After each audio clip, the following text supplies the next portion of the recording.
Vamos a ver, damos la bienvenida calurosa a Álvaro de Grandes, sobrino nieto de nuestro admirado Agustín Muñoz Grandes. Nació en Lima en 1997 y se crió en diversos países europeos e hispanoamericanos. Dime. Ah, vale. Es que como llevo aquí un... Ya. Llevo aquí un cartapacio, vale, tengo que mover las hojas. Bueno, el libro está puesto ahí, vale, perfecto. Nació en Lima, como decía, en 1997 y se crió en diversos países europeos e hispanoamericanos y estudió en colegios británicos. De ahí que se le perdone que haya leído tanto apresto.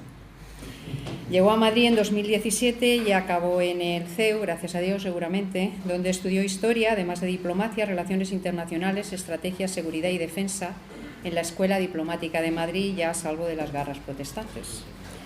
El autor presenta en este libro La Falange en combate, de los orígenes a la Guerra Civil, 1931-1939, un compendio de anécdotas acaecidas en los turbulentos y desgarradores años de la Segunda República y el posterior conflicto fratricida, en el que página a página van pasando el personaje y su interrogante para dar vida a lo que, a juicio de Álvaro de Grandes, fue el fascismo en España, sus circunstancias y su recorrido.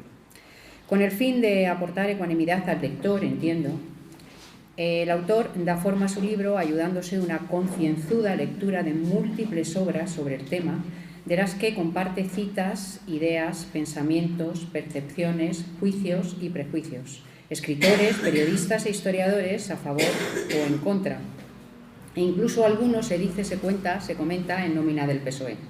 Partido este que, poco preocupado por la ecuanimidad, al contrario que Álvaro, ha venido orquestando a lo largo del último cuarto del pasado siglo y hasta nuestros días una campaña propagandística a regusto de los seguidores del pensamiento único, la mal llamada memoria democrática, dime de qué presumes y te diré de qué careces, y la recientemente célebre máquina del fango, manteniendo vivo por intereses partidistas y espurios el sobado relato de la República, un espacio de paz y amor, prácticamente zen, como todo el mundo sabe, y la sufrida memoria de la dictadura, pese a que hoy sean muchas las fuentes que corroboran, como también nos cuenta Álvaro, que lo que llevó a Franco, un militar con una ficha ejemplar al servicio de la República, a ponerse al frente de los rebeldes y a situarse a favor del alzamiento, no fue el ansia viva de Mola, ni de Sanjurjo, ni del entrañable Juanito Yagüe, sino hechos como el asesinato del jefe de la oposición por el pulcro procedimiento del tiro en la nuca, ejecutado por la motorizada, una guardia de pistoleros que actuaba de forma arbitraria al mando de un miembro del gobierno, el alevoso y sibilino Indalecio Prieto, cuya buena prensa, incluso en el mundillo, sorprende.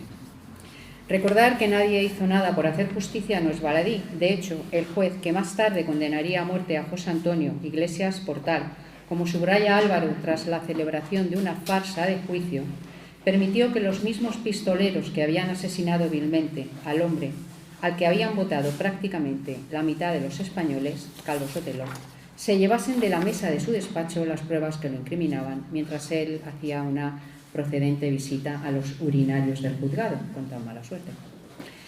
Algunos de los historiadores y escritores que han pasado por las páginas del libro y en los que Álvaro de Grandes sostiene su relato son Ricardo de la Cierva, Javier Esparza, Javier Venero, Gibson, Rivelo, Jiménez Caballero, Arnau Imaz, Luis Togores, Hugh Thomas, Jerez Riesco, James Matthew, Pío Moa, Gustavo Morales, Norlin, Payne o Preston, que vuelve una y otra vez sin dar un respiro al mundillo, Dionisio Ridruejo, al que no da chance ni deja resquicio siquiera para la salvedad, Reverte, del que cita su novela La batalla del Ebro, magnífica novela con testimonios reales, cierto, Paco Torres, Jiménez de Sandoval o José María Zabala.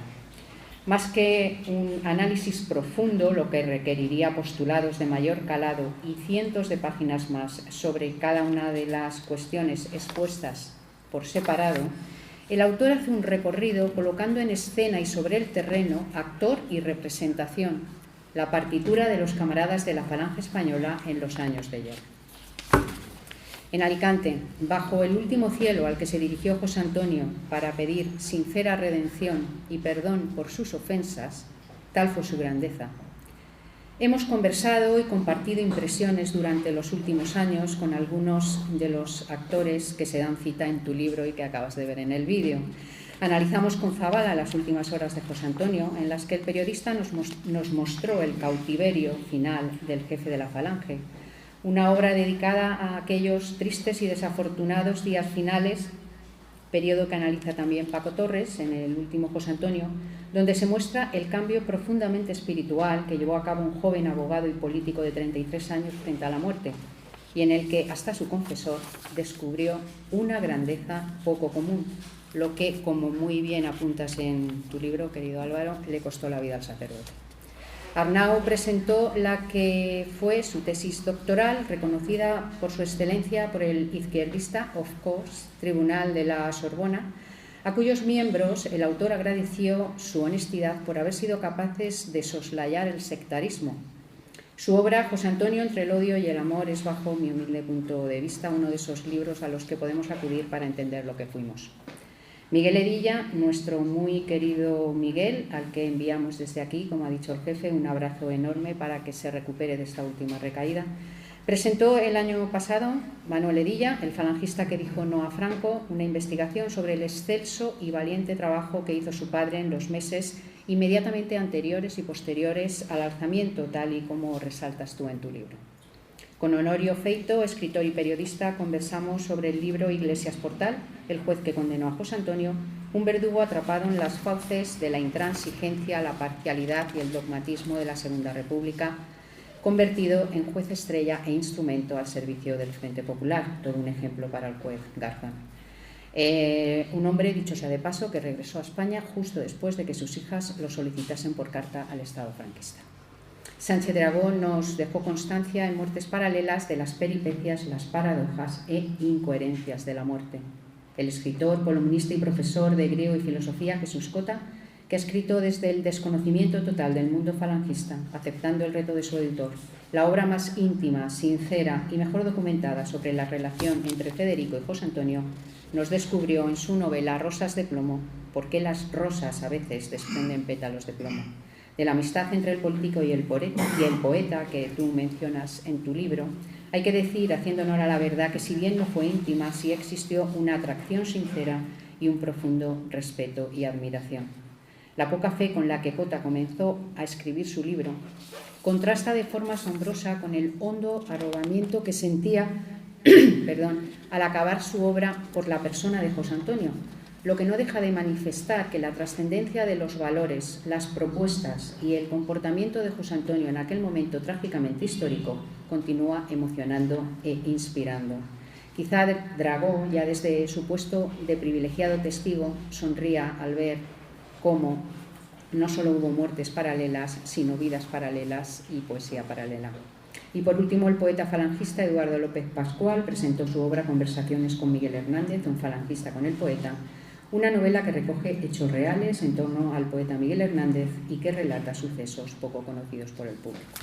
En la lectura del libro de Álvaro se intuyen horas y horas de confidencia con lo más granado de nuestro amado contubernio, dicho sea de paso con cariño. Expertos en la Segunda República, la Falange, la Guerra Civil, el franquismo, el periodo de entreguerras, el fascismo, la Segunda Guerra Mundial o la División Azul, como son, entre otros, nuestro querido Carlos Caballero, que hoy nos acompaña y presenta el libro el próximo jueves en Alicante y ha prometido que tiene muchas más cosas que contar sobre la División Azul. Gustavo Morales, Ernesto Milá, José María Zavala, Paco Torres, Juanma Cepeda o Luis Togores, a quien te refieres como mi gran amigo. Además de escritores, profesores o periodistas, cercanos camaradas y, a pesar de ello, amigos, como gustaba rematar a Jesús Dolado. En cuanto a su contenido, el ensayo consta de 2 partes y unos breves antecedentes sobre la dictadura de Primo de Rivera tras el desastre anual y la huida de Alfonso XIII, tanta paz lleves como descanso dejas. Y un laudatorio final de lo que pudo ser y no fue si aquel 20 de noviembre del 36 no hubiesen fusilado al atractivo, seductor, fascinante y joven líder de un partido nuevo de esencia española que sumaba justicia social, profundo respeto por la persona y poesía que promete. Entrando en materia, en una primera parte se dispersan capítulos con las constituciones de las Jons, entre las juntas castellanas de Onésimo y la conquista del Estado de Ramiro, de Fa, con José Antonio, Ruiz de Alda y Valdecasas, el proceso y circunstancias que consuman la fusión, el Frente de Acción en la Calle, la formación del SEU, la sección femenina y el auxilio social, la divulgación de periódicos y panfletos, caídos, represalias y trifulcas callejeras, arrestos indiscriminados, descabezamiento de la cúpula, persecuciones arbitrarias y la urgente actuación de Villa como consecuencia de todo lo anterior. En cuanto a este último, a pesar de subrayar el injusto e inequívoco error cometido por Franco con su arresto, el autor argumenta que en general Franco hizo lo que tenía que hacer para ganar la guerra. También Miguel asegura en su libro ya citado que nadie, ni mucho menos su padre, en Falange Española de las Jons, se oponía al alzamiento ni a servir de apoyo al ejército de Franco, al que por otro lado hasta el mismo José Antonio había acudido con poco éxito, lo que ya auguraba Serrano tras ejercer de correo entre el jefe militar de la República y el joven político y abogado, extremo este que también analiza nuestro joven escritor en su libro. En una segunda parte, el autor ya entra de lleno en el titular, la Falange en combate, abarcando de forma reducida, pero amena y suculenta, un trepidante paseo por la guerra civil, batalla a batalla, numerando las heroicas, entrañables y desinteresadas actuaciones de las banderas de Falange, las brigadas mixtas italo-españolas de flechas negras y las desafortunadas acciones de las milicias de retaguardia que, como bien señala Álvaro y todos nosotros sabemos, estuvieron constituidas en su mayoría por gentes procedentes de la Ceda, vestidas con camisa azul, cumpliéndose a rajatabla el refrán español: el hábito no hace al monje. Se hace especial mención de los generales falangistas, y si somos los mejores, bueno, ¿y qué?, como son el memorable tío abuelo del autor, Muñoz Grandes, el legendario Moscardó y el épico Yagüe. Mosca cojonera del caudillo, valiente y desafiante como pocos, generalmente con el fin de pedir perdón, como muy bien dices, tanto para los soldados republicanos, lo que también señalaba Togores en su biografía sobre el general, como para los camaradas de Falange que, como Hedilla, se hallaban detenidos por no aceptar las condiciones del decreto de unificación. Todo ello con el fin, Juanito era un romántico, de hacer posible la constitución de aquella España aglutinadora de clases sociales con la que, como dice la copla falangista, soñaba José Antonio. En resumen, bajo mi punto de vista, el libro nos deja el regusto de lo que fuimos, testimoniando una vez más que solo fuimos el embrión de lo que pudimos ser, y nos deja la sempiterna pregunta de si fue o no la Falange Española fascista, medio pensionista o de las Jons. A otros siempre les quedará París, a nosotros siempre nos quedará esa duda.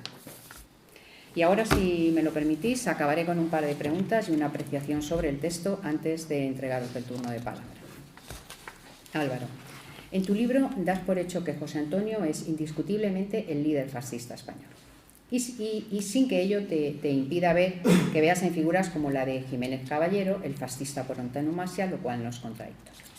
Sin embargo, si lo es que José Antonio declarase públicamente con anterioridad a su detención, yo, por mi parte, serviría para todo menos para caudillo fascista.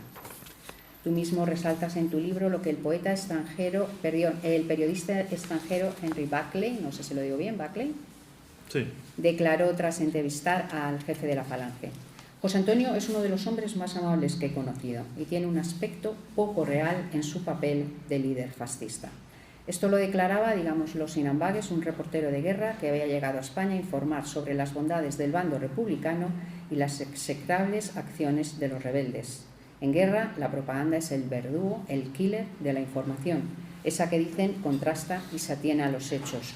Luego fue poco menos que una proeza calificar así al enemigo público número uno. ¿Cómo explicarías esta contradicción? Porque estoy seguro de que conocías esa frase de José Antonio. ¿Se me oye? Sí. Bueno, es algo un poco más complejo de explicar en unas cuantas frases. Básicamente lo explico como un viaje, más o menos, del pensamiento de José Antonio. Tal y como algunos otros autores han resaltado, José Antonio al principio, si bien se puede decir que estaba más o menos a la sombra de su padre, que entonces era dictador en España, cuando se mete en política a principios de los años 30, lo hace al principio para conmemorar su memoria y defenderlo de sus críticos.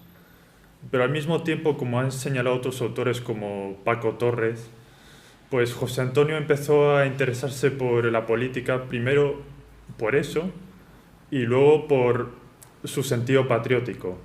Y en ese momento, como también entra en escena el fascismo como un fenómeno ya no solo italiano, sino también europeo. Correcto. Empieza a ver en el fascismo como una especie de punto de inicio, por así decirlo.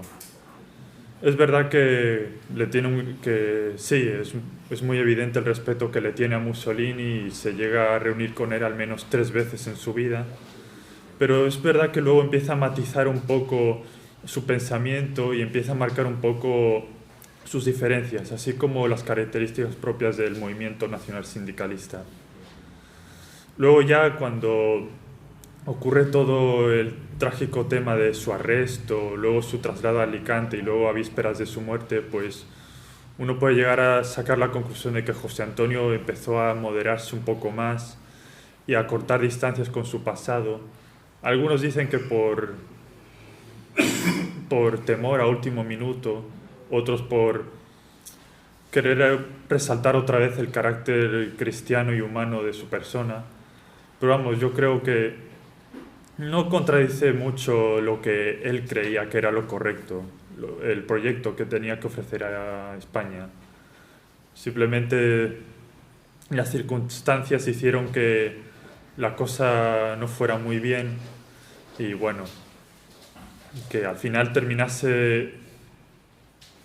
se despidiese al menos con la conciencia tranquila, sin desearle mal ni siquiera a sus verdugos. Sí, yo creo que esa fue su mayor grandeza también. Efectivamente, como has mencionado, fue muy poquito tiempo y era muy joven, era una persona que venía muy marcada por su pasado, para bien y para mal. Y bueno, pues el proceso que se llevó a cabo en 3 años pues tuvo que ser muy rápido y además fue muy, muy trágico, ¿no? Vale, tanto Ramiro como José Antonio tienen un capítulo propio dentro de tu libro. Sin embargo, su extensión, apenas unas cuantas hojas, pues dan para subrayar lo circunstancial y episódico, es normal. Ahora bien, independientemente de los ríos de tinta que se hayan publicado, sobre todo de José Antonio, no sé si queda clara cuál fue, si la hubo, la originalidad del jefe de la Falange o del excéntrico y atractivo personaje de Ramiro. Me interesa mucho conocer tu opinión, pues porque eres una persona joven, inteligente, que ha escrito un libro sobre el tema, que eres además sobrino nieto de un héroe, lo cual, bueno, aquí pues eso está muy bien. Saber si piensas que José Antonio o Ramiro aportaron realmente algo diferente, bien al resto de actores o bien al conglomerado de ideas que concursaron en aquel momento histórico. Es decir, si crees que existió algo original en las ideas que defendieron, al final pagando con sus vidas. Yo creo que sí. Tanto Ramiro como José Antonio a su manera llegaron a traer algo novedoso, que era algo poco inusual como el nacionalismo español. Es decir, ya he explicado en el primer capítulo que el nacionalismo español como tal surge, por así decirlo, a través del regeneracionismo, que es hijo del desastre del 98.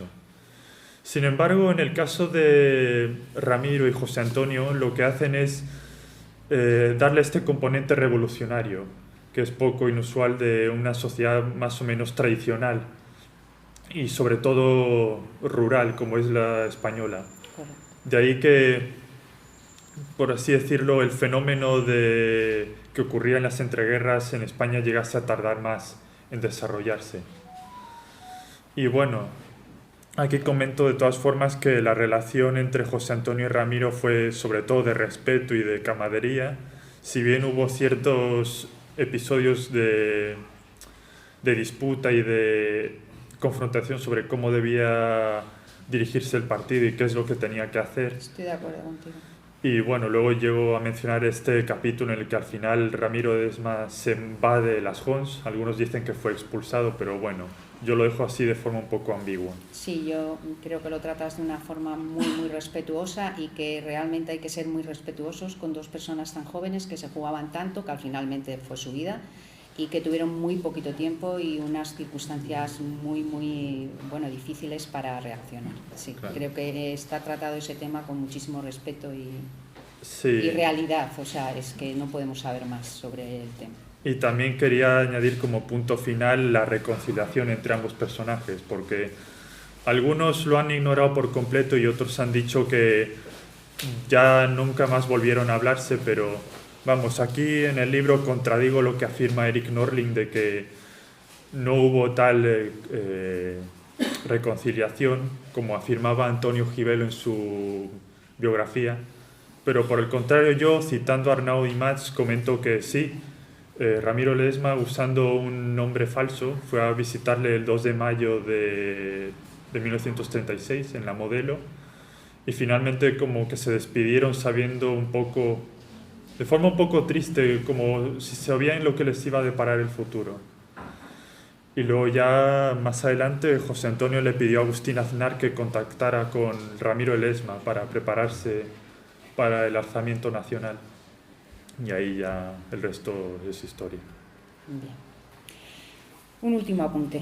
En el capítulo 6, titulado La relación con el fascismo italiano, afirmas que José Antonio era partidario de una dictadura continuada e inmediatamente después aportas una cita sobre José Antonio para respaldar tu aseveración, en la que, sin embargo, bajo mi punto de vista, José Antonio expone completamente lo contrario. Refiriéndote a la visita realizada 10 años antes por Miguel Primo de Rivera y el rey Alfonso XIII a su homólogo Víctor Manuel y a Mussolini, en la que José Antonio acompañaba a su padre, escribes textualmente: una década después, en el Fastio, el periódico, ya en proceso de fascistización ideológica, José Antonio hizo ver su inspiración sobre la continuidad de una dictadura que no fuese un simple proceso transitorio. En el texto que expones para respaldar la afirmación, comienza José Antonio hablando sobre la posibilidad de que el corporativismo como estrategia o instrumento político sobreviviesen a la figura de Mussolini en Italia, para pasar a hacer una comparación con la dictadura de su padre, que creo es lo que te lleva a afirmar que José Antonio se inspiraba, abro comillas, en la continuidad de una dictadura. José Antonio recuerda que el régimen dictatorial de su padre nació para dar solución estructural estrictamente momentánea a la mierda de España, calificativos míos, jefe no era un grosero, que habían dejado los espadones decimonónicos y los borbones, los 4 últimos especialmente en el caso que nos ocupa, un examen a un inciso que aprobó don Miguel con nota de sobresaliente, tal y como reconocía, por ejemplo, nada más y nada menos que don Gregorio Marañón, rival político, el cual subrayaba a los pocos meses del exilio y muerte del laureado general: la figura del general Primo de Rivera aparece de día en día más clara y alta, diáfana y sincera en el pensamiento de los españoles, agigantándose ante la labor del historiador. José Antonio recuerda que la dictadura en España, abro comillas, se limitó ella misma constantemente su vida y apareció siempre por propia voluntad como un gobierno temporal en cautiverio. Nosotros, continúa diciendo José Antonio, no propugnamos una dictadura que logre el calafateo del barco que se hunde, que remedie el mal de una temporada y que suponga solo una solución de continuidad en los sistemas y en las prácticas del ruinoso liberalismo. José Antonio no quiere una solución de continuidad, lo que no significa que quiera una dictadura continuada, sino, continúa, una organización nacional permanente, un Estado fuerte, reciamente español, con un poder ejecutivo que gobierne y una Cámara corporativa que encarne las verdaderas realidades nacionales. No abogamos, resume, por la transitoriedad de una dictadura, sino por el establecimiento y la permanencia de un sistema. Fin de la cita. El filósofo Gustavo Bueno, en su obra El mito de la derecha, llama derecha socialista a regímenes políticos como el implantado en España por Primo en los años 23 y 30, como tú muy bien has dicho, en el periodo de la Restauración. Parafraseando a su discípula Paloma Hernández en el episodio Forja 250 de su canal de YouTube, Fortunata y Jacinta, se trataría de una revolución hecha desde arriba, contando con el pueblo y para el pueblo, nunca a expensas del pueblo, sin necesidad de utilizar las masas obreras como fuerza de choque, lo cual sería, en cuyo caso estaríamos hablando de una revolución hecha desde abajo. Y hago un nuevo inciso, para corroborar que efectivamente don Miguel no tuvo ningún problema con el pueblo. De hecho, fue este el único estamento que no le dio problemas, seguramente porque trabajó principalmente para él, es decir, para la mayoría. Recordemos que fueron esas mismas masas obreras de trabajadores y parados las que gritaban asesinos miserables a los gobernantes ausentes en el entierro del general. Es decir, el cobarde del rey y el miserable de Berenguer. Efectivamente, el pueblo estaba en lo cierto, mientras acompañaban al féretro y a su familia. En Francia, esta misma comitiva había recibido honores de jefe de Estado. Quizá la derecha socialista de Primo, según Bueno, tuvo su impronta en el fundador de la Falange. Quizá en las ideas, yo creo que no en la forma, como la tuvo incluso en los camisas viejas que construyeron y también hecho, por cierto, teniendo en cuenta de nuevo la coyuntura, los primeros 10 años de la dictadura franquista, como tú también muy bien señalas en tu libro y Gustavo Bueno en el suyo, aportando instrumentos que hicieron posible la redistribución de la riqueza desde los cimientos y propiciando que en los años 70, como dice Imaz, todo quisqui en Europa llamase a España el milagro español. Lo que nunca habría sido posible sin poner en práctica apenas algunos de los postulados nacional sindicalistas en políticas de vivienda, banca pública, becas, pensiones o seguridad social. Es decir, si Franco hubiese dejado gobernar a los monárquicos o a los tecnócratas del Opus, nada más acabar la guerra. Pero esa es otra historia.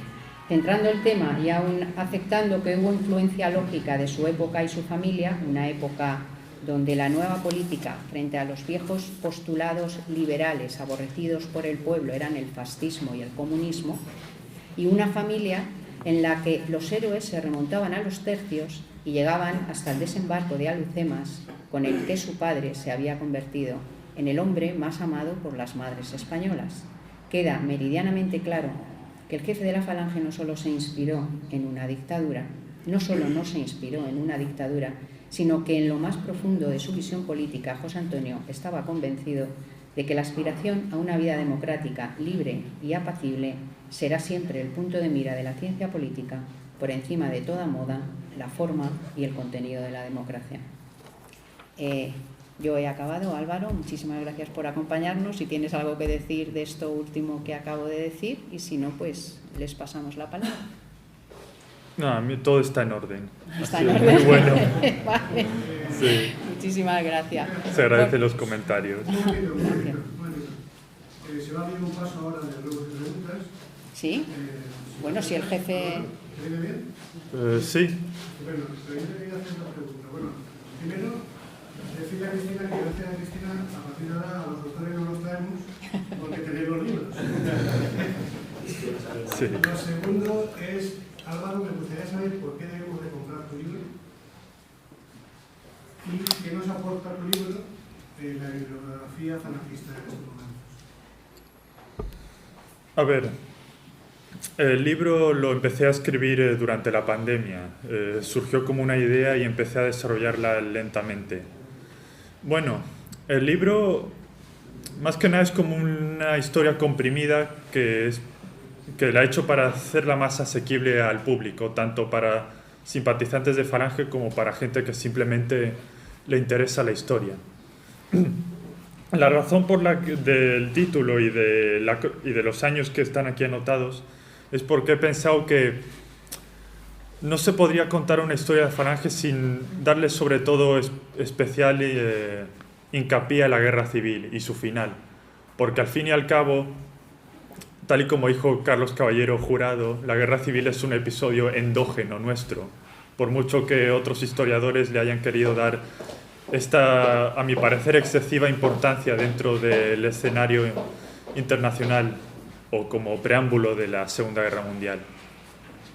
Bueno, el libro, aparte de contar algunas anécdotas familiares, pues voy desmintiendo algunos mitos que se han repetido constantemente en la historiografía, así como al mismo tiempo que hago comparaciones con algunos puntos que sacan varios historiadores y qué dice cada uno, qué dice otro y lo que yo pienso. Pero vamos, es un libro que no va a dejar indiferente a nadie porque trato de ser lo bastante imparcial posible y al mismo tiempo trato de añadir algo más que quizás para algún lector no desconocía. Estaba viendo la entrada. Vale. Sí. Me gustaría hacerte una pregunta. Me interesa tu opinión fundamentalmente porque eres un hombre joven, porque has escrito un libro y para ello has tenido que documentar, porque estoy convencido de que eres un tipo inteligente y tienes tu propia opinión sobre esto. Te voy a hacer una pregunta que yo me la llevo haciendo más de 40 años. He llegado a una conclusión y tengo mi propia respuesta, pero me interesa mucho la tuya. Además creo que es una pregunta que todos los que estamos aquí nos hemos hecho alguna vez. ¿qué crees que hubiera sido la vida política de José Antonio de no haber estado presente Ramiro Ledesma Ramos? ¿Qué hubiese sido? ¿Un niño de derechas?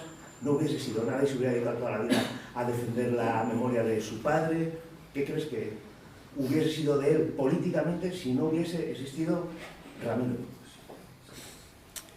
Es algo más complicado de ver porque eso ya es entrar un poco en las hipótesis y en las especulaciones, pero vamos, yo creo que tanto Ramiro como José Antonio se complementaron mutuamente en la creación del nacionalsindicalismo, pero incluso antes de conocerse y de unificar sus dos grupos, cada uno ya tenía una concepción diferente de lo que era la justicia social o la lucha sindical, por así decirlo, mezclada con el sentimiento nacionalista. De no haber estado Ramiro Ledesma en el panorama, pues quizás José Antonio se habría visto un poco limitado junto con Ruiz de Alda y Valdecasas, pero vamos, eso ya es algo que para mí es más difícil de averiguar. No sé si mi respuesta te ha servido. Como me acabo de comprar el libro, ¿Cómo no? no sé Gracias. si cuentas en él un episodio, a mi entender, altamente significativo, que igual responde a tu pregunta. El tema de la intervención de José Antonio Primo de Rivera en defensa de los campesinos de Maragón. Te lo digo porque para mí ese episodio, cuando era simplemente el hijo del dictador, cuando podía haberse abstenido de intervenir o intervenir del lado que se lo pidieron, que fue el de los terratenientes. Carlos, perdona, cuenta la historia para que sepan de qué va. La contamos hace 3 años porque yo hice una intervención basándome en el escrito de Sí. Carlos, que es acojonante, por cierto, sí. Carlos, de verdad. Y Bueno, sí, sí, merece la pena. Bueno, yo no soy especialista en historia de Falange, lo mío es la historia militar, pero se da la circunstancia de que soy manchego y mi mujer es de Maragón, un pueblo de Cerrán, donde José Antonio aún tiene calle, muy camuflada, se llama Calle del Abogado José Antonio. Tan camuflados. No ¿No? está mal. El tema, yo me enteré por eso, porque la historia esta no la había leído ni en los libros de Paine. Cuando se la conté a Paine, dijo, adiós, no me he enterado de esto nunca. La historia es que en esa comarca había, como en todas las comarcas, la típica disputa que se arrastraba desde la ciudad de Cádiz, cuando se restablece el concepto de propiedad privada, y entonces los derechos feudales son difíciles de conciliar con eso, ¿no? Entonces, los terratenientes, la nobleza feudal, dicen, no, esto, la propiedad privada son los derechos señoriales. ¿De acuerdo? Y como esas tierras no es que tengan derechos señoriales, sino que son mías, la vendo. Y, por supuesto, los que las compran, que es una burguesía con afán de terrateniente, lo primero que hacen, ni que decir tiene, es subir las rentas, etcétera, etcétera, a los campesinos, cuando no expulsarlos directamente. Esto afectaba a toda la comarca de Montes Norte, en Ciudad Real, ¿de acuerdo? Los campesinos pelearon durísimamente ese tema y el tema se alargó durante muchos años. El último juicio que hubo fue en la audiencia de Albacete, y sorprendentemente le dieron la razón a los campesinos. Y entonces, la parte que había adquirido los derechos de los que se llaman los estados del duque de la ciudadanía, quiso condenar a José Antonio. Dijo, claro, este es un abogado brillante, es el hijo del dictador, ganado, hemos ganado. Y lo que hizo José Antonio fue decir, sí, sí, cojo el caso, pero del lado de los campesinos. Y les ganó el juicio, ¿de acuerdo? Con lo cual fue objeto de un homenaje tremendo allí en el pueblo.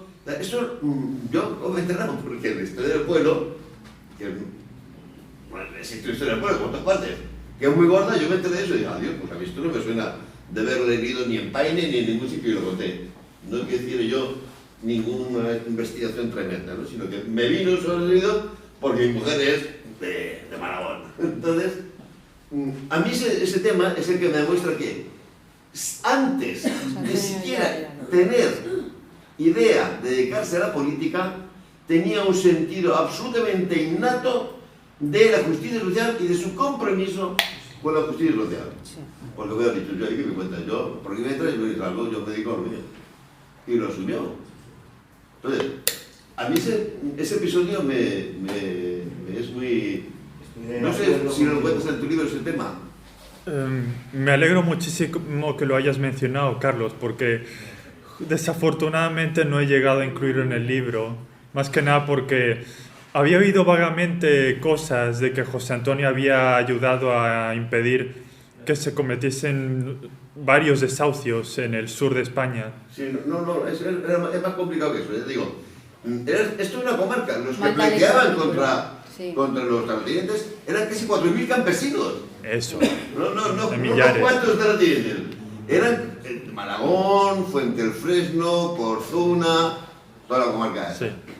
Y fue un pleito, vamos, sonadísimo, una cosa que marcó jurisprudencia además. Es más, según cuenta, según creo recordar que leí, él coge el pleito convencido y cuando hace el estudio es cuando decide que no están pidiendo algo justo y que lo va a dejar. Que los derechos son de los campesinos y que, yo digo, para mí ese hecho es tan revelador. La lástima es que... Envíale tu artículo. Sí, por supuesto, sí. Sí, No, pero la lástima es que no aparece en las obras completas, ¿sabes? Que aparte de las obras completas se hicieron una serie de libros esos de José Antonio Abogado, bla, bla, bla.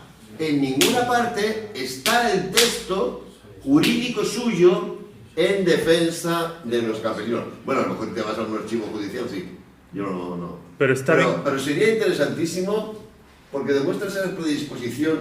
Después la historia es la que es y como tú dices, es un devenir y te acaba colocando en un sitio. Sí. Pero para eso tienes que tener tú esa predisposición. Pero está bien que hayas mencionado justo eso porque desgraciadamente yo, en mi caso, a pesar de lo mucho que he investigado, escuché vagamente sobre ese episodio y no he podido encontrar ni en los libros ni en ninguna página fiable Sí. para confirmar ese relato. Pero vamos, pero en cualquier caso eso demuestra una vez más el sentido social y revolucionario que tenía José Antonio y su defensa por la clase trabajadora en España, que desmiente totalmente la mentira de los marxistas de que Falange no era más que un partido de señoritos al servicio de la burguesía y poco más. Pero vamos, en ese aspecto voy desmintiendo también otras mentiras que se han repetido varias veces, como el tema de quién empezó las agresiones y el pistolerismo en las calles. Queda muy claro. Y esto irónicamente citando también a un comunista llamado Manuel Tagüeña, que después fue comandante en el Ejército Popular y que luego presenció el asesinato de Matías Montero y que comentó en sus memorias después que fue un militante de la UGT y que ellos esperaban represalias por parte de los falangistas, pero al final fueron sus chicos los que vendían periódicos los que se llevaban la peor parte. Pero bueno, si llego a hacer una segunda edición de este libro, veré si podré añadir más información que por las circunstancias no he podido meter antes de tiempo. Pero vamos, muchas gracias por hacer mención de eso. Y ahora quiero hacer una pregunta. Bueno. No, para mí en esta época hay tres textos que son fundamentales. Genio de España, de Jiménez Javier, que me parece un libro brillantísimo. Defensa de la Hispanidad, de Ramiro de Maeztu, me parece una pasada. Y, Discurso de las Juventudes de España. Yo estoy convencido que los dos primeros, José Antonio los trabajó y mucho. El tercero ya no sé, porque tenía en ese momento esa relación polémica con Ramiro. Quería ver si tú has detectado la influencia de esos textos. Bueno, en el caso de... en Ramiro de Maeztu le menciono brevemente, al menos en el primer capítulo, sobre todo en el influjo que tuvo después dentro del regeneracionismo, porque él era de la generación del 98. Pero vamos, su pensamiento de la defensa de la hispanidad y de ese legado cultural, lingüístico, histórico que tiene España con América, pues va a ser un pilar fundamental en la construcción de los mitos del nacionalismo español. Y que, claro, va a servir también de inspiración para los primeros fascistas españoles, sobre todo Jiménez Caballero, y que básicamente lo pule un poco más en su obra del Genio de España, así como en otras obras. Y es curioso porque también estos señores eran estudiantes de Derecho y discípulos del pensador José Ortega y Gasset o de Fernando de los Ríos y otros más. Lo cual, claro, para alguien que desconoce la historia de España se llevaría una sorpresa pensando que gente en principio liberal haya sido mentora o inspiración para estos señores. Pero vamos, en cuanto a lo de Juventudes de España, lo menciono apenas brevemente. Le doy más hincapié al libro que escribió después Ramiro de Fascismo en España, en sentido de pregunta. Y básicamente es lo escribió Ramiro después de salirse, como una especie de análisis y a la vez crítica de lo que él consideraba que era la situación en la derecha española y que, según en su opinión, no había ningún fascismo de verdad y que para él la Falange con mucho era un partido fascistizado. Porque Ramiro, que no abandonó sus ideas incluso incluso a vísperas de morir, llegó a considerar que si de verdad se pretendía alcanzar una revolución nacional sindicalista, esta tendría que ser a través de la fascistización de las derechas, empezando sobre todo por o Falange o por tal vez Calvo Sotelo. Pero bueno, eso es algo más que se centra Jiménez Caballero, porque pensaba que el líder idóneo para España podría ser o José Antonio, o Ramiro, o incluso Calvo Sotelo, que había sido ministro de la dictadura. Sí. Brillante ministro de la dictadura. A mí me gustaría hacerte una puntualización sobre una cosa. No creo que te pueda servir de nada, puesto que de la persona que te voy a hablar ha fallecido ya hace muchos años, ¿no? Pero una persona muy próxima, pues, a Ramiro, su hermana Trinidad, ¿no? La más próxima que es su hermana Trinidad, poca gente. De hecho, fue la última defensora de su hermano y murió odiando a José Antonio lo más grande. Esta señora estudió con la hermana mayor de mi padre. Hicieron una amistad tremenda. Fue la causante de que en mi familia hubiera falangistas y hubiera jodosistas. Las comidas en casa de mi abuelo terminaban con todos los hermanos pegándose. Y era todos los domingos que venía Trinidad de ver Ramos, terminaban zurrándose y mi abuelo negro, no, pero está aquí acá, que no venga más, por favor. Respecto a que José Antonio, a que Ramiro, cuando es detenido José Antonio, se va a verle y tal. Y es verdad que hay una historia que cuenta que va allí, le ve, se reconcilia y dice que se presta a todo lo que la Falange le pide y tal. En palabras de su hermana, decía que eso es falso, que su hermano en la vida dio un paso atrás. Y es más, ella misma decía, de haber sido, como algunos cuentan, si ese tío, como ella decía, le hubiera pedido perdón a mi hermano, yo le hubiera perdonado también. Pues te lo digo porque efectivamente hay muchas teorías, ¿no?, sobre la visita que le hace Ramiro y que se presta a servir en todo, pues, a la Falange y tal. Y luego hay una parte que lo niega, ¿no? Como que le fusilaron, pues, en Aravaca, dicen unos, y otro dice que ya salió muerto de las ventas, ¿no? Entonces yo esto te lo digo y ahí te lo dejo. No hay documentación sobre ello porque Trinidad escribió muy poco sobre su hermano. Lo poco que escribió no se encuentra por ningún lado. Algún prólogo, ¿no?, de alguna reedición de algún libro de su hermano y tal, algunas palabritas pone, y desde luego son de odio hacia José Antonio desde la primera palabra hasta la última. Y siempre negó que su hermano diera un paso atrás y que en ningún momento fue a ver a José Antonio y se prestó a él para lo que la Falange necesitara. Eso te lo digo por si te sirve algo, porque antes te he escuchado, ¿no?, que tú has leído, que has analizado, que has investigado y que has llegado a la conclusión de que Ramiro sí fue y se prestó y le dijo y tal. Irreconciliables desde que salió de la calle Fortuny, o sea, irreconciliables. De cualquier forma, Álvaro no lo dice desde su punto de vista, desde sino todo que lo contrasta que ha analizado, todos ha leído y ha los estudiado. historiadores Sí. que que ha estudiado.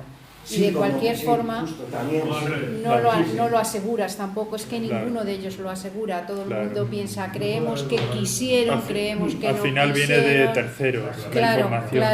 claro. Sí. Incluso lo que se dice que Ramiro hizo en su último momento junto a Maeztu, Sí. no lo podemos saber. Están Porque todos no muertos, murió es que están fusilado muertos. en Eso sí, porque vamos, estaba aquí su cuerpo. Otros dicen que ya en el camión iba muerto porque la tarde antes le Por dieron eso una te paliza digo. que lo dejaron destrozado Por eso te digo. y se limitaron a cogerle, ponerle contra un paredón y... Yo creo que esto es mejor hacer lo que ha hecho Álvaro, que es ceñirnos a una lógica que aceptan todos los historiadores, porque ¿para qué vamos a meter nosotros más mierda sobre algo que es que ya tenemos un frente común increíblemente grande y que no nos va a llevar a nada ni nos va a aportar nada? Claro, Pero bueno, son es mi pequeñas opinión. batallitas Y son que en el pequeñas fondo... batallas al lado de tanta grandeza, ¿no? Claro. Lo de Trinidad yo lo desconocía por completo, pues no estoy muy seguro del contexto ni qué es lo que pensaba ella, así que en eso último no sé qué decir. En cuanto a la muerte de Ramiro Ledesma, pues al principio tuve mis dudas de cómo fue en realidad, así que un día en el CEO fui a ver a Gustavo Morales, cuando aún se encontraba en plena forma, y le pregunté sobre el tema. Y él básicamente me dijo que se lo llevaron a Aravaca. Y entonces Ramiro Ledesma le plantó cara a los milicianos diciéndole: ah, no, a mí me mataréis donde yo os diga. Y básicamente se empezó a pelear con ellos y le empezaron a clavar las bayonetas y luego a dispararle un poco, y ahí ya fue su final. Que por lo que cuenta Sagarra Renedo en su guía ilustrada, José Ortega y Gasset lamentó mucho la pérdida de su antiguo alumno y dijo que no han matado a un hombre, han matado. Esas declaraciones me parece que es sexista. Sí. Esa frase sí que es cierta, eso sí que es una verdad, salió publicada. Pues está publicada. Sí. Sí, yo, a ver si me puede resolver un enigma que me persigue y que no tengo forma de aclarar. Para la historiografía y para la cultura popular, la falange española es la representación del fascismo español o de una forma, digamos, nacionalizada española de la forma del fascismo. Pero a mí no entiendo muy bien por qué el dinero del fascismo iba a otro sitio. Si había un partido fascista o que pretendía y que se venía definiendo como fascista en los primeros momentos, cuando el lanzamiento del movimiento español sindicalista que se subtitulaba Fascismo Español, siempre me ha llamado mucho la atención por qué el dinero fascista iba a los carlistas, iba a los alfonsinos, iba a la Renovación Española, por qué quien asiste a los congresos de Nuremberg es Gil Robles. ¿Qué pasaba? ¿Qué relación de amor-odio hay entre los fascistas, pretendidos fascistas españoles y los italianos? ¿Por qué, si hay una prolongación del fascismo italiano, por qué tiene la falange que alumbrarse con vela, como el fascismo en España dice el propio Ramiro Ledesma, que no había ni para pagar la factura de la luz, ¿no? ¿Por qué la falange se tiene luego que reunir en el despacho privado de José Antonio de la Cuesta de Santo Domingo y tiene que abandonar el famoso palacete de Marqués de Riscal, ¿no? Es un poco, se sabe que alguna pesetilla, que tenía que ir José Antonio, además, una embajada de Italia en Madrid se tenía que ir, por lo visto, a buscarla a París para coger 4 o 5 duros, cuando estaba llegando dinero fuerte, incluso para armas, como te digo, para el carlismo, ¿no? Para mí es un enigma histórico. Yo no sé si tú, en el transcurso de tu investigación para tu obra, pues habrás podido entender un poco de esto, que a mí al menos me da un poquillo de luz. Bueno, es una buena pregunta porque esta requiere un poco más de tiempo en responder, y es porque hay varios factores al respecto. Bueno, en ese momento la Falange era un partido muy minoritario. Es verdad que, a pesar de la importancia de sus figuras, no deja de ser un partido que apenas tenía representación, 1 o 2 escaños en las elecciones del 33. Pero vamos, aquí tomo un poco referencia a la obra que hizo nada más ni nada menos que Ángel Viñas, exfuncionario franquista, ojo. Y bueno, Viñas en un libro se obsesiona con resaltar sobre todo la relación de los monárquicos con la Italia de Mussolini.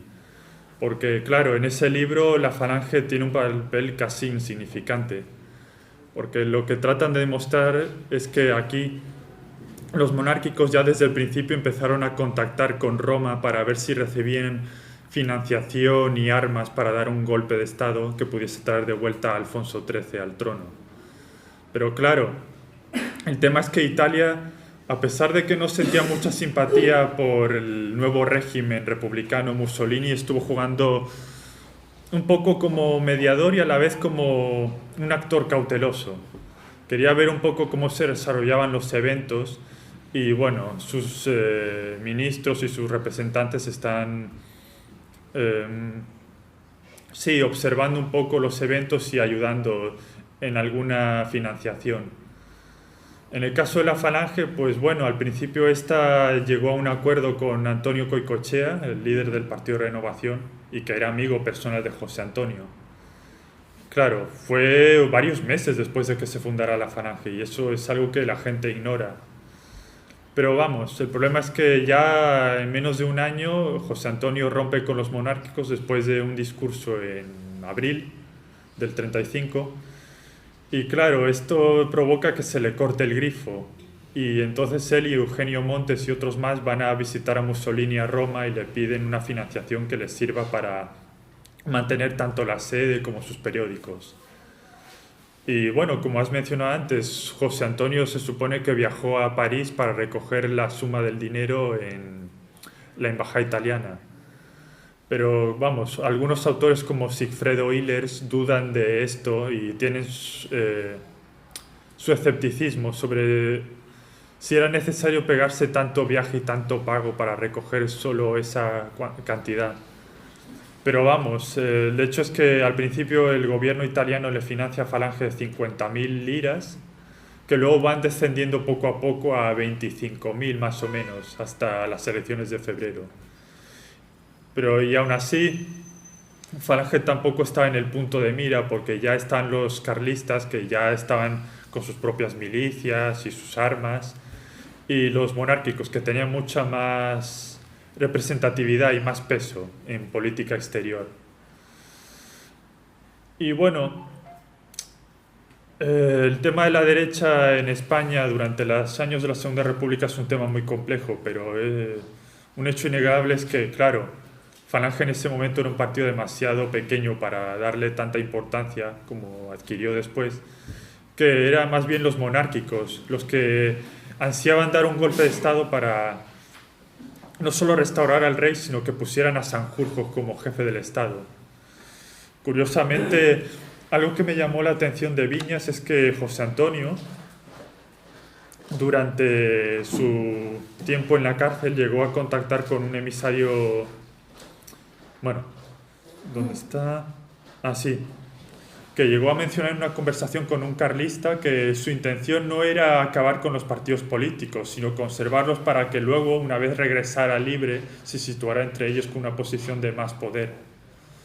Lo cual es interesante porque viniendo de un autor como Viñas, no se esperaría que alguien que es catalogado como el fascista por autonomasia buscase una alternativa que fuese más presentable en comparación con lo que pretendían los monárquicos, que ahí no tenían más reparos en usar la fuerza militar. No sé si me he explicado muy bien en lo que he contado. Te he oído decir, sobre todo, que puedes diferenciar ante el fascismo la personalidad católica de José Antonio. Eso está claro. El MAS dice que el fascismo son como movimientos bereanos. O sea, no tiene muy claro que el fascismo represente en ningún momento a la Falange. Y es más, en todo esto, en su pelea con Ramírez y demás, supongo que hay una figura predominante que es Manuel Mateo, que todos conocemos, que es el que lleva a José Antonio, tal vez igual que Ramiro, al pensamiento revolucionario y a ser la Falange un verdadero partido sindicalista. No sé si eso aportas algo en tu libro, pero para mí creo que es el momento justo en que la Falange y el discurso del CIE de Madrid de José Antonio del 35 lleva a la Falange a ser verdaderamente un partido revolucionario y no fascista, desde luego. Tienes toda la razón, porque justo resalto que una vez que hubo esta crisis con Ramiro, José Antonio empezó a hacer como una autocrítica, se tomó más en serio las palabras que le dijo Ramiro Ledesma, o al menos tomó nota de ello, y empezó a hacer discursos en las sedes sindicales, más hacia los obreros, y empezó a convertirse de verdad en el líder de la Falange como tal. Y bueno, es verdad que Manuel Mateo, así como otros personajes de la Falange, provenían de ambientes anarcosindicalistas o incluso comunistas. Y bueno, también José Antonio empezó a marcar diferencias con los monárquicos, porque sí es verdad que él provenía de un ambiente monárquico gracias a su padre. Ya empezó a pensar que la monarquía ya había tenido su momento de gloria y que ya no había una posibilidad de su retorno. De ahí que luego empezase a cortar lazos con Goicoechea, al menos de forma política. Cuando ya dice que es una institución gloriosamente fenecida, es cuando de verdad los monárquicos desaparecen de la Falange. O sea, claro. Lo que podía haber en un principio en la Falange aquella de la sangre o, vamos, en la sede Marqués de Riscal, todo aquello desaparece y nos vamos a una Falange bastante precaria y muy apoyada a los trabajadores, porque José Antonio al final, como tú, fue capaz de llegar a los trabajadores a través también de Manuel Mateo, porque es que es un personaje que se ve muy poco y la gente no ha dicho nada de él. Sabemos que fue el secretario de la Pasionaria en el Partido Comunista de España y muy poco más. Claro. Y sin embargo el Falange tuvo bastante influencia, dicho por camaradas de vieja guardia, o sea que, hombre, yo me puedo referir a cosas que nos han contado cuando éramos chavalines, porque nos decían, bueno, al principio decían, es que vosotros de la Falange no tenéis ni puta idea, o sea, venís aquí a salvar a España y demás, y la Falange no es lo que pensáis. Documentándonos vimos que la Falange tenía un contenido social y un empuje que bueno, pues a mí me ha llevado hasta estos días. La pena es que ahora la gente no, pero vamos, creo que la Falange en combate estaba porque la Falange tenía 15, 16, 17 y 18 años por eso de combate. Claro. Y esa gente que era el SEU de la Falange se fue a Rusia y no volvió. Entonces ahí desapareció la Falange. Totalmente. Yo hago también hincapié en dos sucesos. Incluso antes de que hubiese esta crisis con Ledesma en el 35, menciono dos episodios importantes. Uno es relacionado con Juan Antonio Ansaldo y otro con el retorno de Calvo Sotelo del exilio. En el primero, Juan Antonio Ansaldo era un piloto monárquico, era amigo de Ruiz de Alda y ya estuvo ahí desde el principio. Pero ¿qué pasa? Fue Juan Antonio Ansaldo el que dio la iniciativa de la respuesta violenta ante los asesinatos de falangistas por parte de UGT, del PSOE, etc. Pero ¿qué pasa? Que por otro lado Juan Antonio Ansaldo, si bien estaba haciendo como una respuesta a todas estas agresiones, al mismo tiempo lo que quería era convertir a la Falange en un instrumento que sirviera para... La derecha, sí. Instrumento de la derecha para hacer represión. Claro. Eso es lo que quería José Antonio. Y lo peor es que... Y luego lo peor es que empezaba a conspirar para expulsar a José Antonio, que lo consideraba demasiado blando en el liderazgo. Y esto lleva a que finalmente José Antonio le plante cara y le expulse el partido, con la aprobación del propio Ramiro Ledesma. Yo he comentado que justo ese episodio es una versión bastante tenue y sin derramamiento de sangre de lo que fue la noche de los cuchillos largos, que curiosamente sucedió esas mismas jornadas en Alemania, mientras tanto. Y en cuanto a Calvo Sotelo, menciono que una vez llega la derecha al poder en el 33, se concede una amnistía a los que fueron ministros de la dictadura, porque cuando llega la República les empiezan a condenar y a perseguir por colaboracionismo. Cuando Calvo Sotelo regresa a España, intenta ingresar en la Falange y aunque Ruiz de Alda al principio está a favor de la idea, José Antonio al final termina rechazando la petición de Calvo Sotelo, por un lado porque más que nada por un poco de resentimiento, porque considera que Calvo Sotelo representaba la vieja clase política que le dio la espalda a su padre cuando ya la dictadura empezó a perder peso. Y al mismo tiempo, otra vez, con lo de Ansaldo, que no quería que el partido se convirtiera en un instrumento de los monárquicos, así sin más. Ramiro Ledesma incluso llegó a felicitar a José Antonio por esa decisión, incluso en su libro de Fascismo en España, aunque mantuviera la crítica. Y bueno, eso. Es un partido que al final trató de seguir su propio camino, pero que al final, por las circunstancias de la guerra civil y del auge en número de la izquierda, del Frente Popular, no hubo más remedio que llevar a cabo una coyuntura con las demás fuerzas de la rebelión. Ansaldo quiere decir que era el piloto del general Sanjurjo. Sí. Hay una cosa bastante rara, se le cayó una maleta encima, general. Sí, sobrevivió de milagro. Luis, Claro. perdón. Ah, no, continúa. No sobrevivió. Luis. Hay una cosa importantísima que es la falange fascista. Se lo preguntamos a José Antonio. En el Parlamento de la Segunda República, hablando del panteísmo estatal, se considera a Mussolini que dice nada fuera del Estado, nada por encima del Estado. Y José Antonio le responde, por encima del Estado la dignidad y la libertad del hombre. No veo nada de fascista en eso. Continúo. Hablando del Estado corporativo, que quería realizar el capital con el trabajo, José Antonio es como si yo me argumentase con esta silla. Seguimos. El fascismo es un buñuelo de viento, muy bonito por fuera y vacío por dentro, más o menos. Ya ha salido rápido. En sus relaciones con Elizabeth Asquith, José Antonio dice que el fascismo es un trasunto del capitalismo, etcétera, etcétera. O sea, José Antonio dice que la falange no es fascista. Y a mí, la verdad es que me asombra que después de tantísimos años de militancia me entere ahora que soy fascista. No lo soy fascista. Yo quiero hacer una salvedad aquí. Álvaro no lo dice desde su punto de vista, sino desde una investigación que ha hecho a través de una serie de historiadores, y lo que hace es una historia de lo que, sin lugar a duda, estamos diciendo, no fuimos fascistas y vamos así por delante, 100 años después, ¿sabes? No, quiero decir que no es lo que él dice, sino que lo que él ha intentado escribir es un libro a través de la visión de una serie de historiadores y de una serie de personas,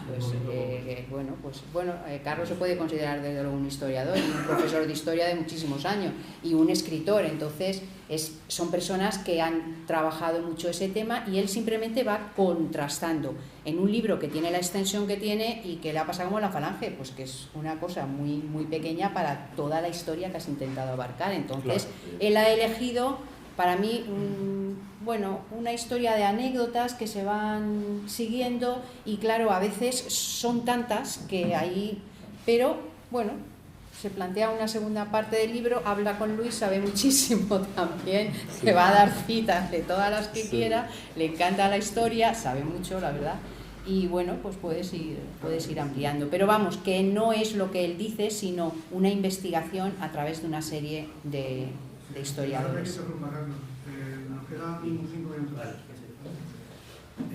Yo te quería preguntar, que no sé, no he leído el libro, si comentas algo también de las relaciones y conversaciones que tuvo José Antonio antes de su detención y antes de la guerra civil con Ángel Pestaña, del Partido Sindicalista, que venía de la parte de la CNT, de los 31.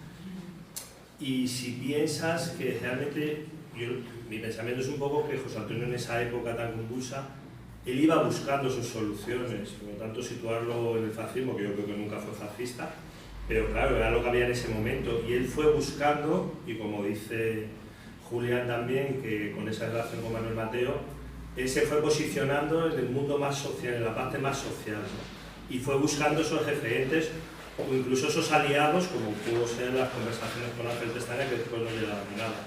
No sé si comentas algo de esa relación. Sí, justo a Ángel Pestaña le menciono. También le tengo que dar las gracias a Gustavo Morales porque él me lo recordó para anotarlo. Y menciono que mantuvieron una entrevista ya en el 34 o 35, no me acuerdo muy bien. Y bueno, estuvieron de acuerdo en algunos puntos, pero al final no se llegó a una coyuntura entre ambos, pero siempre desde el respeto. Luego a Pestaña le vuelvo a mencionar cuando se llevaron a cabo las elecciones del 36 y hay una repetición en Granada y en Cuenca. Y justo Pestaña sale a protestar por el fraude electoral que se estaba dando y aunque no le hacía mucha gracia que se presentara en la lista tanto Franco como José Antonio, que todavía estaba preso, consideraba que la provincia está haciendo un pésimo recuento de los votos y que lo está haciendo a propósito para perjudicar a la coalición de la derecha. Pero aparte de eso, bueno, resalto la importancia de esos dos momentos, pero aparte de eso no vuelvo a mencionar más a Pestaña, salvo de forma circunstancial. Última pregunta. Sí, me gustaría preguntarle sobre cuáles han sido, a su juicio, las etapas del pensamiento de José Antonio desde el principio de su trayectoria política hasta el final. Sí, puede ser una pregunta un poco extensa, pero con que la cuestión es suficiente, que no quiero alargar tanto. Y por último, también brevemente, si me puedes recomendar algún discurso en el que se sintetice lo que es el pensamiento de José Antonio ya maduro, una recomendación de un discurso que le parezca a usted brillante, en el que podamos ver de verdad cuál es, en pocos minutos, digamos, de lectura, cuál era su pensamiento ya en la etapa de madurez. Bueno, las etapas del pensamiento de José Antonio se podrían resumir más o menos entre el conservadurismo monárquico de su juventud, luego a esta especie de nacionalismo regeneracionista, luego ya por esta etapa de fascistización y luego ya más o menos en un punto medio con un discurso más revolucionario sindicalista.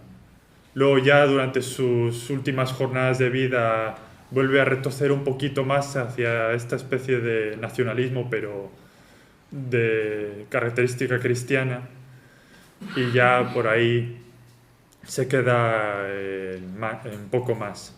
Aunque me llegaron a comentar que antes de morir José Antonio escribió un libro titulado Germanos contra bereberes, en el que explicaba para él su justificación del origen histórico de España como nación, que para él España se empezó a forjar a través de los pueblos germánicos que vinieron desde el norte y no desde el Al-Ándalus del sur. Que España empezó a unificarse como territorio precisamente con la Reconquista, que le dio el salto adelante para luego crear el imperio que no se ponía al sol. Y sobre los discursos, pues no sabría qué decirte, porque hay tantos que he recopilado, bueno, que están recopilados en las obras completas de SND y que no he tenido la ocasión de leérmelo todo. Pero vamos, aparte del discurso fundacional del 33, ahora mismo no se me ocurre alguno en especial. Madrid.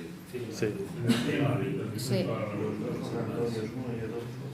Sí. Si alguno quiere resaltar algo más. Yo solamente quería romper una lanza a favor de Ramiro Ledesma. Ramiro Ledesma es la superación del fascismo. No más reyes de chispa extranjera ni más hombres sin pan que comer. El trabajo será para todos un derecho más. Eso no es superación del fascismo. Gracias. Gracias. Pues si quieres añadir algo, Álvaro.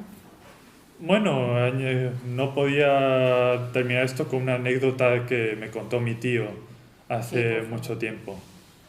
Mi abuelo Estanislao de Grandes había sido alcalde de Sigüenza durante la dictadura de Primo de Rivera y por lo que me contó llegó a ser amigo de José Antonio y de Raimundo Fernández Cuesta. Y bueno, por lo que cuenta mi tío Luis en sus memorias, el abuelo llegó a escribirle una carta a José Antonio, carta que por desgracia no se ha podido encontrar para rectificar, en la que le preguntaba a José Antonio que si la Falange iba a ser o no una mera copia del fascismo italiano, y que de ser así, pues que no contaría con él, porque él era simpatizante del falangismo porque precisamente lo veía como una respuesta ¿cómo decirlo?, a los terratenientes y a toda la clase política que representaba el conde de Romanones. Y José Antonio supuestamente le respondería diciendo que eso ya el tiempo lo decidirá por él. Y bueno, mantendrían así una relación de respeto, aunque no se llegaran a ver mucho después. Muy bien, muchas Muy bien, gracias. muchísimas gracias.